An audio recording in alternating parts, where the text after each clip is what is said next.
In the heart of historic York, nestled between the bustling street of Fossgate and the quiet River Foss, stands a building that looks like it's been lifted straight from a storybook.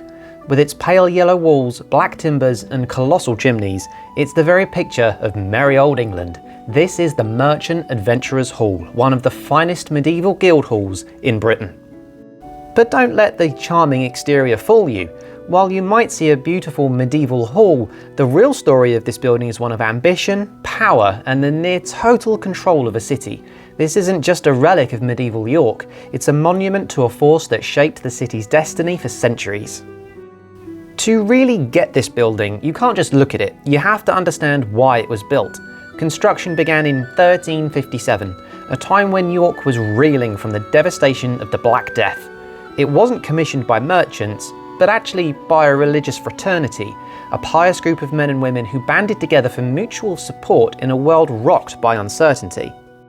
The ground floor wasn't a warehouse or a showroom, but something far more vital, a hospital. The vast cool space of the Undercroft was built specifically to care for the poor and sick people of York, especially in times of plague. But here's the twist in the timeline. The chapel, which seems like a core part of that religious mission, was actually added later. Records show it was built around 1411 to tend to the spiritual needs of those in the hospital. So while the original building combined charity in the Undercroft with a fraternity meeting space in the Great Hall above, worship was added a few decades later. It's this combination of functions, all preserved in one structure, that makes the hall so important.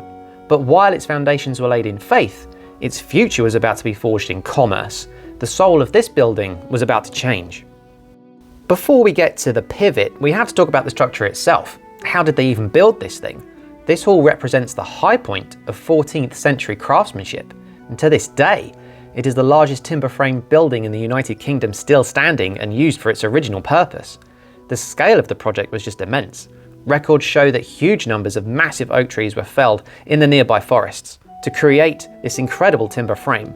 The colossal beams were shaped and joined not with nails but with thousands of hand-carved wooden pegs. The engineering was brilliant. The roof of the Great Hall is supported by a central row of huge timber posts, using a complex system of crown posts to distribute the immense weight. When you stand inside, you are literally standing within a forest of expertly crafted oak that has held this building up for over 650 years. For the first 70 years or so, the hall was primarily home to that religious and charitable fraternity, but the members of that fraternity were also business people. They were mercers or merchants, dealers in valuable textiles, and they were starting to look beyond the shores of England. The year 1430 marks the great turning point.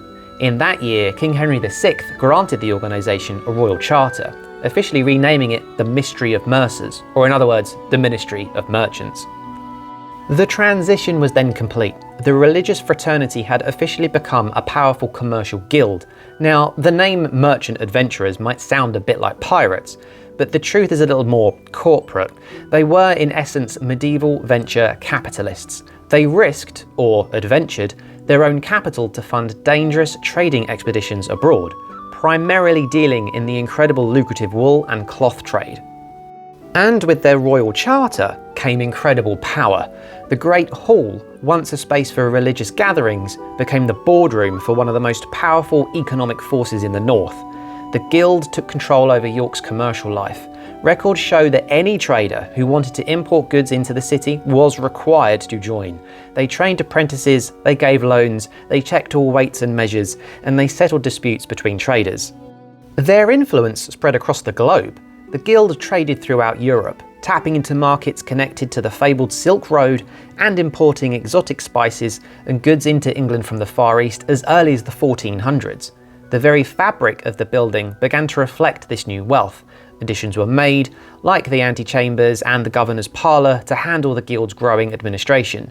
The collections of fine silver, furniture, and art started to grow, all physical proof of the huge profits being made.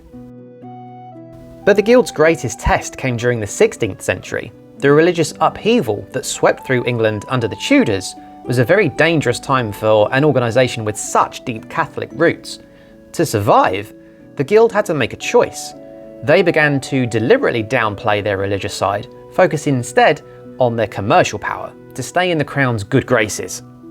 This all led to 1581, when they secured a final charter from the Protestant Queen Elizabeth I.